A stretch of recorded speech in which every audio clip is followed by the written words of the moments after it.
Sunday today, ang takeaway ko 'pag Sunday is yung magkape ka lang sa labas. Tapos walang cellphone, walang iniisip, yung you enjoy lang your life and mag-reflect ka kung ano nang nangyayari sa'yo ngayon versus kung ano nangyari sa'yo before.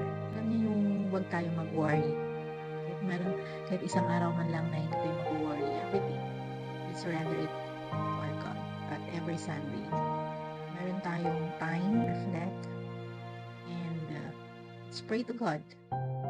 Kahit dami nating kasalanan, kahit makasalanan tayo, let's surrender everything.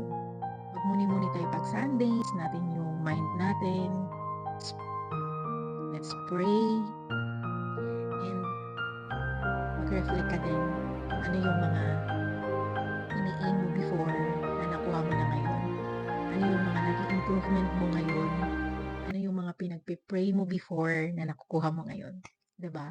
Minsan kasi sa atin, nakakalimutan natin kung ano man yung pinag-pray natin before na hindi natin alam nakukuha na pala natin ngayon.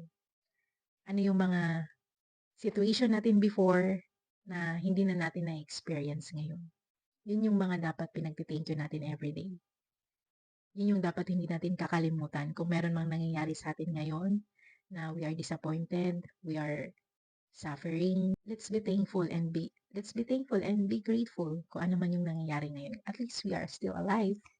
We can make it pa, diba? So it's a Sunday. Happy Sunday. Let's pray to God this day. Let's rest ourselves, our body.